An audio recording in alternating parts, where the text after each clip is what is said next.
Hello, nerds! Welcome to Generally Nerdy. This is your week in Nerdom, your twice weekly nerd news update. This is for April 6th, 2019.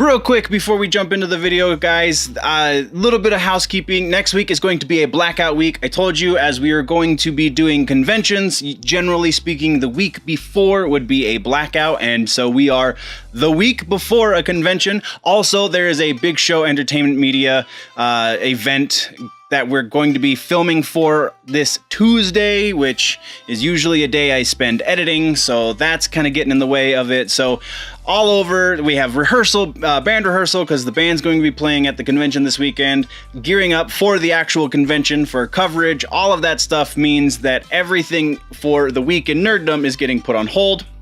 That's not to say if there's a reveal trailer or something to do a real quick breakdown for, that those videos aren't going to go up, because those are a much less labor intensive. But for Weekend Nerd, because it is a couple of days work to make these videos will not happen. All that being said, let's jump into the news. Need to get a microphone. I almost forgot one thing there, nerds. So this month's live episode is going to be a little different because Mortal Kombat launches at the end of the month, and then I am going to New Orleans very, very shortly after. The plan is to do a live stream while we do the headlines and have the discussion. So stay tuned for more details about that as they progress. I'm trying to do a dual live stream with a guy I know. I don't know his online name. I only know him in real life. So the live show will be different. We'll actually be live on the internet instead of live in person. So a little bit of a change up there, and it will be strictly through Mortal Kombat, which is going to be an interesting change of pace. So now let's get into the news. Starting as we normally do, we are talking music, and we have two interesting bits for music. Both of them surprisingly, not necessarily that surprisingly, I guess, both of them though dealing with Napalm Records bands. And why is that significant to bring up? Because the first piece of news is a new band that just signed to Napalm Records, Mushroomhead. This is their second major label deal, that's beyond just distribution, so that's pretty exciting in and of itself. Their previous one, though, was Universal, and that was a weird combination. They only put out the one record, I believe. It was just 13. So now that they are signed to a new label, hopefully we will be getting that new record that Stitch told us they've been working on for the last, 3 years. Hopefully that will be coming out soon, though no announcement along those lines has been officially made yet. Next is about Devildriver, and this is actually kind of a follow-up. We talked a few months back about the announcement that Dez Fafara, I think is how that's pronounced. Fafara, that's what it looks like. He announced a few months back that they're going to be trying to put out a record a year, and it seems like they're on track to do that because they just finished tracking the record that is going to be put out later this year, which means they're going to do a quick tour and then somehow put out another one in 2020.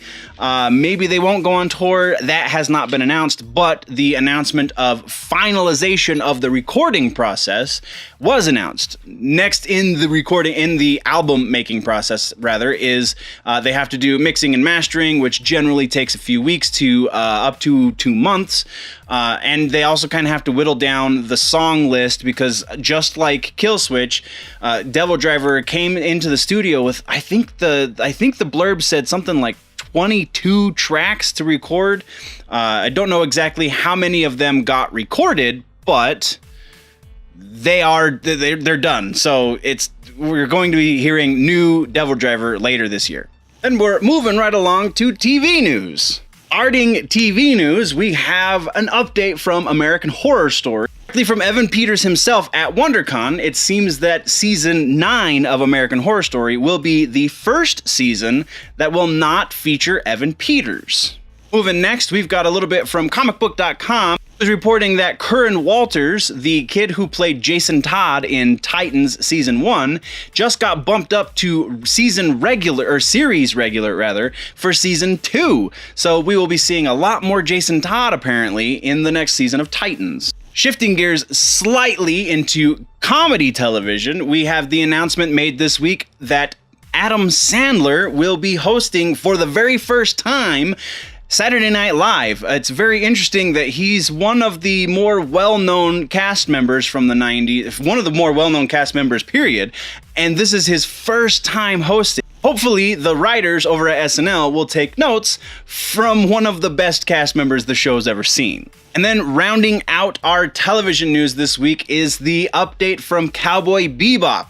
Just to catch everybody up, Netflix is doing a live-action series following in the footsteps of the anime Cowboy BeBop. If you have not seen the anime, you owe it to yourself to watch. It's just 22 episodes, and it will change the way you view anime, if not other aspects of your life. It's one of the best animes out there.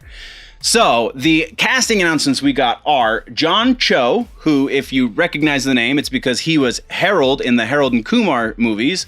He will be playing Spike, the lead character. Mustafa Shakir, who we saw in Luke Cage, will be playing Jet Black. Daniella Pineda, who was in Jurassic World: The Lost Kingdom, will be playing Faye Valentine. Alex Hassell has been cast in the part opposite John Cho as Vicious. Hassell's previous credentials were not significant in the nerd world, so that one kind of remains to be seen how good of a casting choice it was. If you do not know these characters, again, you owe it to yourself to watch. It's just 22 20-minute episodes approximately. Check out the original anime for Cowboy BeBop, and then cross your fingers and hope the live action is even half that good.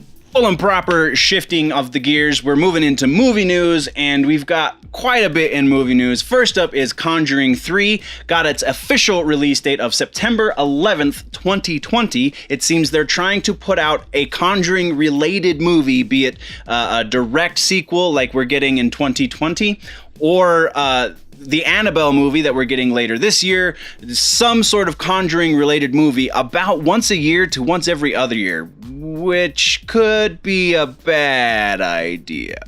Next up is Fallout from the Disney-Fox merger. According to Exhibitor Relations' Twitter account, this week at CinemaCon, during the Disney presentation, they had a graphic up that was showing active properties in progress. And on that list were two rather large Fox properties, being Planet of the Apes and the Alien franchise. So perhaps we're going to be seeing something from Aliens beyond one of those TV shorts.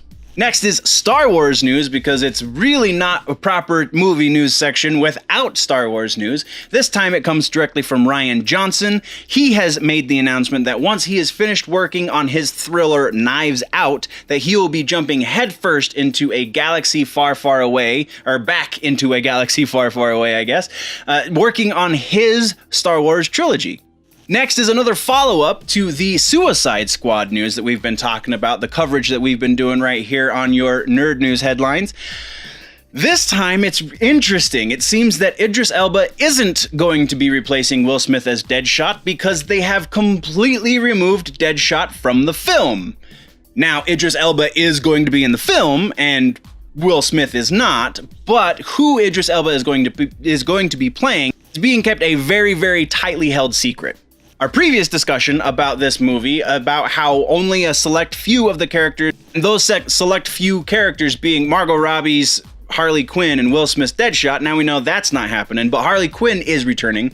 More characters have been announced as returning, and the actors playing them will also be returning. So, Viola Davis is going to be returning as Amanda Waller, and Joel Kinnaman is going to be returning as Rick Flag, reportedly.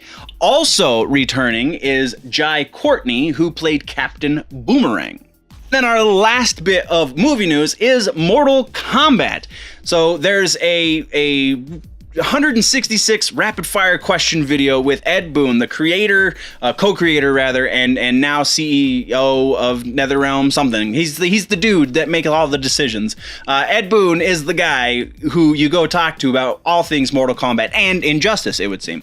So in this 166 rapid fire question video that Game Informer has posted on their YouTube channel, one of the things that is brought up is the script for Mortal Kombat.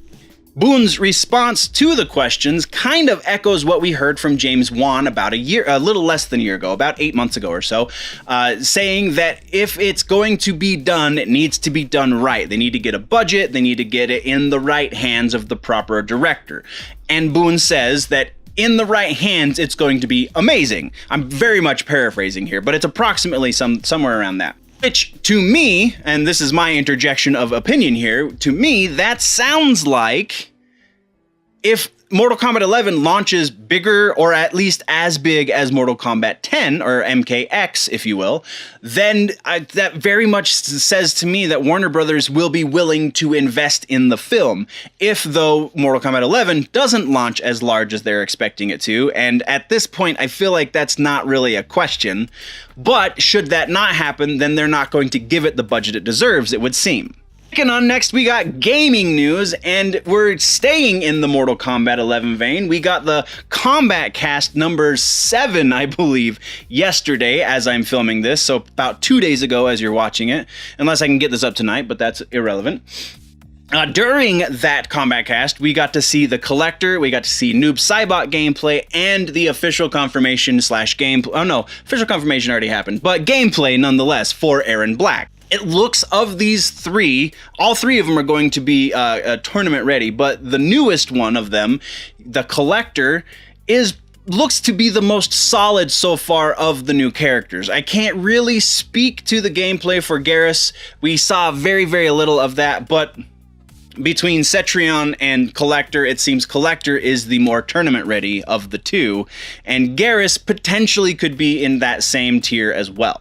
Next in gaming, we're talking Super Smash Bros. Ultimate and the new DLC. Not the Persona character. No, we're not talking about that. But Twitter Gaming recently posted a poll asking people who they wanted as the next DLC for Smash Bros. Ultimate. 343 Industries, the company that makes Halo, responded with a picture of Master Chief. And I don't remember exactly what the text was. I didn't put it in the notes, but this could be just wishful thinking on their part or people who are interpreting it as such, but this might be 343 teasing the fact that Master Chief is going to be DLC, perhaps, for Smash Brothers? Next, we have a bunch of updates for Apex Legends. We have 6, count them, 6 leaked weapons. The first of the 6 was actually technically leaked back when the Havoc was leaked. So that is the one, and we've actually seen official production stills and such of it so far. So that is the next one that is going to be released. It's called the L-Star. No. Yeah, it's called the L-Star, and it looks interesting. It's not really a game changer necessarily. Still waiting on those rocket launchers like we were promised. But that brings us to the other 5 weapons that were leaked. And of those 5, we have an RPG, a rocket-propelled grenade launcher in that list of 5, which will be the first of its kind if it is legit. Now, potentially, this is just leftover code from the Titanfall code that the game is based on. However, there are still 3D models of all 5 of these weapons in the game's code, which means potentially we're going to get some sort of variation, if not the actual weapons themselves. And then our last bit of Apex news, not gaming, just Apex. Last bit of news here is a new leave penalty. So if you get downed and you just bounce out, if you just abandon your teammates because you got killed, kind of, before your respawn time's out or before you actually get respawned, then it seems the developers over at Respawn are now going to penalize you. It's not a giant penalty. It doesn't take away gamer points. It doesn't reduce your gaming level, anything like that. All it does is you can't play matchmaking for 5 minutes. which, I mean, to some people will slow down their progress, but it's not going to change the world. And then our final gaming update comes from the rival of Apex Legends, Fortnite. And that's hasn't been more true before now, because Fortnite just announced that they are now going to integrate a respawn mechanic into their game as well. And they've also gotten rid of, I can't remember the name of the game mode, but there's a mode that you can set your screen so it widens your field of view, so it's got this fisheye effect on the edges. Apparently viewers, not the gamers themselves, but people who watch people play. So if you're watching Ninja, it's the people like you.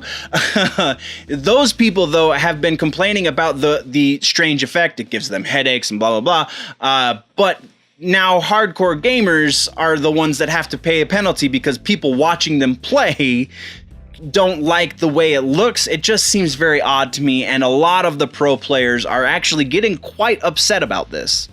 And then our last section of the episode, guys, as it always is comic book. I have two comic book pieces for this episode. First is Major X. Now, kind of sort of spoilers if you have not read the first issue. If you have read the first issue, then you already know what we're talking about. If you plan on reading the first issue, then go read it. It's out now. But in the first issue, actually towards the end, like the last page approximately, we get to see the real identity of Major X. And he's apparently Cable's son. The name is Alexander Nathaniel Summers, which means he's Cable's son and Cyclops' grandson, which is all very strange. This family just needs to straighten out their timelines. And then our last bit is Batman. Switching over to DC side of the comic books world, we have a change in the solicitation for issue number 70 from Tom King. They have redone the cover art and rewritten the solicitation that now has taken Thomas Wayne completely out of the equation. Is this an editorial change because it wasn't selling as well as they had hoped, and so now they have other plans for Thomas Wayne? Is this Tom King thinking he's got more tricks up his sleeve and just aggravating readers? That remains to be seen until the book comes out. We still have about a month before number 70 hits the shelves, but so far I'm not a huge fan of this arc, and I might thumb through it when it hits the shelves, but until then, that's all we're going to be talking about. But that is the end of this episode for your week in Nerddom, guys. What did I miss? What should we talk about at the beginning of 2 weeks from now, or a week and a half from now, I guess, after Dink Denver? Let me know in the comments down below. If, though, you want to go deeper into the conversation, then you can jump over to the website, generallynerdy.net, or the Patreon, patreon.com/generallynerdy, and you can support the channel more directly on the Patreon. And there's actually a bunch more content over on the Patreon versus just the website, so go check all of that out. Links are in the description as well, so you can go there directly from the video. If you're new to the channel, though, don't forget to hit that subscribe button. If you like the episode, hit the like button, or the dislike button if you're so inclined. If you're falling behind your nerd news and you want to catch up, then you can click or tap that box right there to the left of my face to do that. But before you click that box, or before you go check out the website or the Patreon or any of the stuff, guys, always remember that if it's generally nerdy, it's probably here.